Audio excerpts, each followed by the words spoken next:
Bakit ba pinatatagal natin 'tong issue ng may sakit ba o wala si BBM? Alam niyo kung bakit niyo pinatatagal? May sagot si Pulong diyan.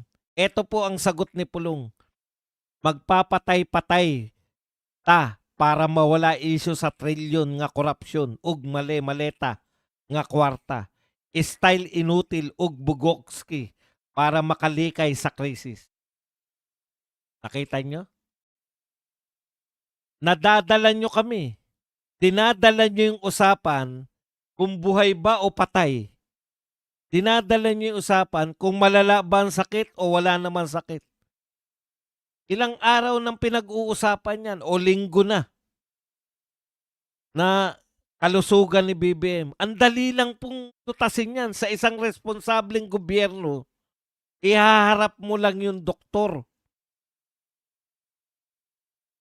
Magkakaroon lang po ng tinatawag nating medical bulletin. Yung doktor po ipapaliwanag niya, eto po ang pangulo natin. Wala pong sakit. Malakas na malakas po siya. Kaya po siya namamayat kasi hindi po namin siya pinakakain ng ganto-ganto. Mahirap po bang gawin yun kung talagang walang sakit? Mahirap gawin yan kung may sakit pero itinatago nyo. O again, wala kayong, hindi sa inyo galing yan. Sa body language. Salita mo yan eh, di ba? Kayo, pwede kayong magsuri ng body language. Eh di pwede rin kami dapat. Wala kaming pakialam eh. Ang punto namin, mayroong nakalagay sa saligang batas na kung hindi na kaya ng Pangulo ang mamuno, dapat umupo yung Vice President. O ngayon, tama nga naman. Bakit pinagtatagal? Bakit nyo pinag-aalala yung mga Pilipino? Bakit yung mga supporter ninyo, pinag-aalala nyo? Yung mga hindi nyo supporter, pinag-aalala nyo rin. Kasi naiinip na yung mga hindi nyo supporter eh. Naiinip na. Inip na inip na. Ito po ang pinakamatagal na 6 na taon sa kasaysayan namin.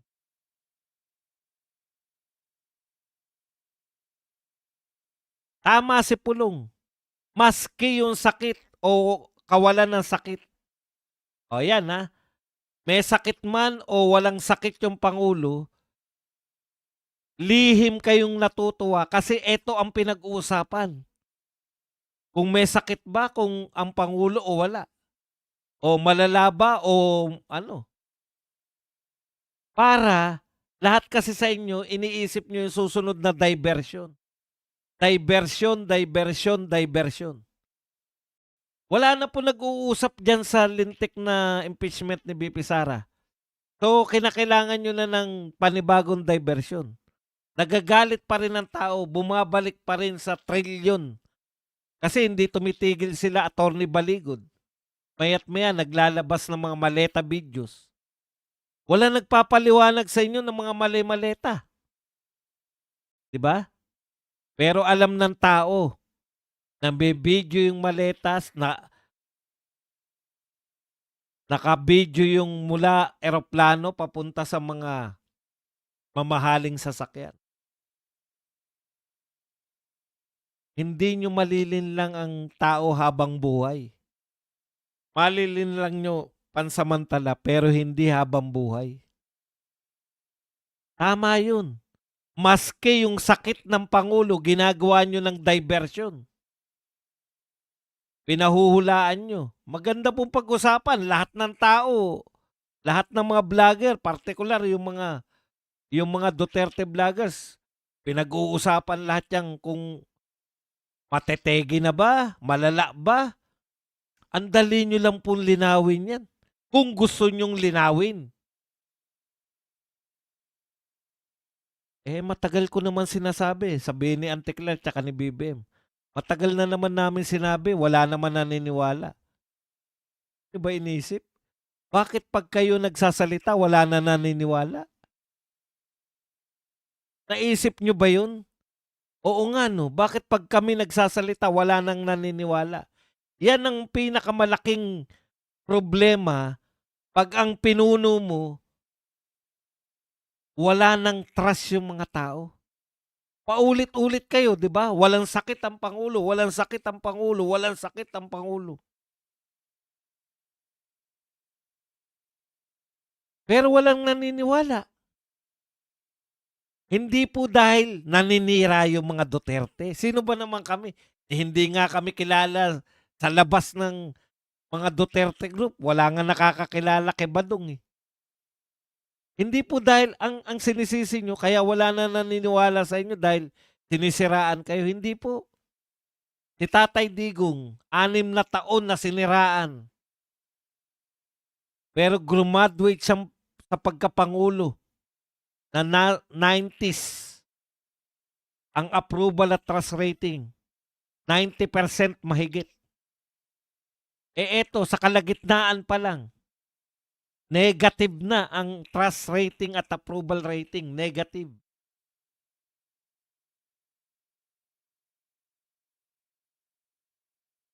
Paano kayo paniniwalaan? Wala kayong effort para talagang magsikap na paniwalaan kayo. Ilabas nyo yung doktor sa St. Luke siya magpaliwanag. Tuberculosis, sinasabi, di nga namin naintindihan na may sakit palang ganyan.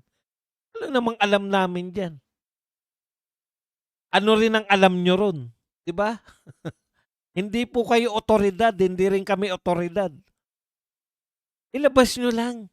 May power po yung Pangulo. O sige, mag-press con tayo. Dok, ikaw na nga magpaliwanag sa kanila na malakas ako. O so ngayon, anong gagawin ng mamamayan? Maghinala.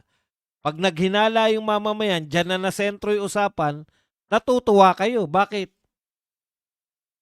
Kasi nadadivert.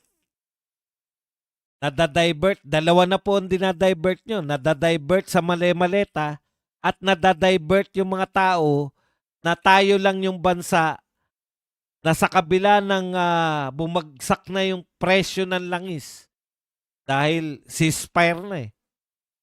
Pero sa atin, pataas pa lalo eh. Dalawa po, hindi kayo makatugon sa krisis at ikalawa, wala kayong napapakulong na magnanakaw. Nasa na yung December, may magnanakaw na makukulong. Malalaking tao na makukulong. Bigla na nahimik si Dizon at saka si BBM dyan. Yung ICI na ginawa ninyo, budol. Ano pa ang budol ngayon? Pucha, Padong, ano yung sinasabi mong di tumutugon? Eh nagdeklara nga ng emergency. In fact, tayo ang kauna-unahan na nagdeklara. Wala naman pong kwenta yung deklarasyon kung wala naman nagawa. Kung nag-declare ka ngayon na meron tayong energy emergency at sinabihan mo na ibaba nyo yung presyo ng langis. Ayan, natuwa kami. Eh wala naman eh. Deklarasyon lang eh. Ang dami nyo ng beses ginawa sa amin yan. Akala nyo pag nagdeklara okay na. Wala na ba nag-i-scatter ngayon? Meron pa rin. Kutya, pag naglaro ka nga ng kahit na anong games eh. Ang nilalaro ko lang yung bubble eh. Yung tinitira mo yung bubbles. Lahat na po ng scatter. Hindi ko alam kung anong tawag dyan sa online games na yan. Scatter lang yung sikat eh. Maya't maya. Yun po yung advertisement. Natigil ba? Wala. Wala kayo nalulutas sa totoo lang. Nagdedeklara lang kayo na nagdedeklara. Magtatayo tayo ng crisis committee. Ano na rekomendasyon ng crisis committee? Totoo bang nag-meeting yung crisis committee kahit kailan? Wala.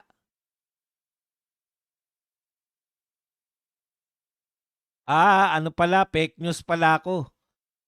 Bumaba daw ng piso ang presyo ng langis. Tumaas ng 100, bumaba ng piso.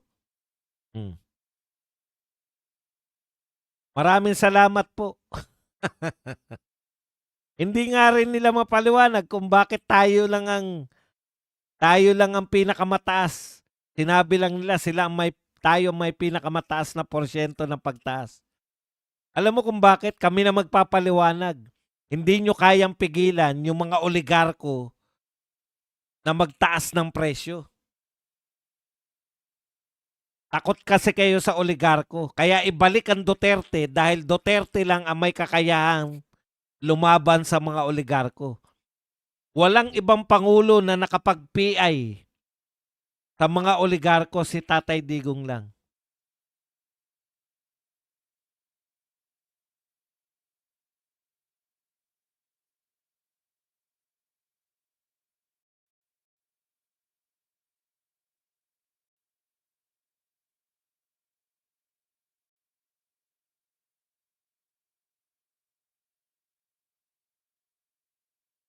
Ni hindi yata nagmi-meeting yung crisis committee na yan. Alam nyo kay Tatay Digong bumuo din ng ganyan, pandemya. Araw-araw. Ang tagapagsalita nila si Bergehere. Bergerehe. Oh. Araw-araw nag-update, 2 beses isang araw. Nag-update tungkol sa pandemic. Etong crisis na to, walang panama to sa pandemic.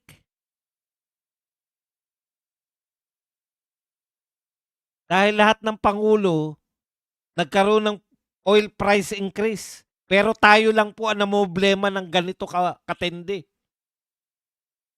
Tatay Digong, nagkaroon ng gera yung Russia at Ukraine. Halos hindi natin pinansin eh.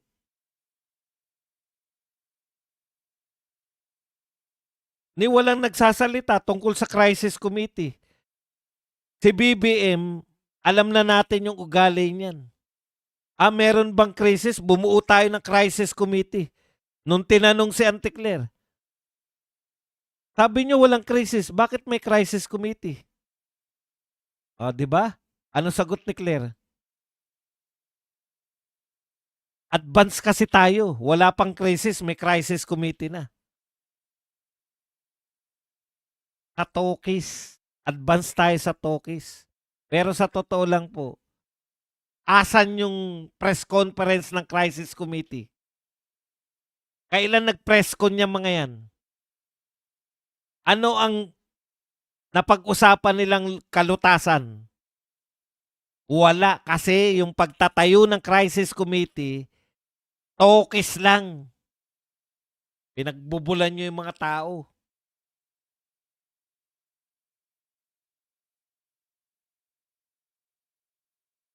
Advance. Wala pa raw crisis, may crisis committee na. Kung advance tayo okay, wala talaga mangyayari sa atin kung ganyan ang kahulugan ng advance. Ito pa po.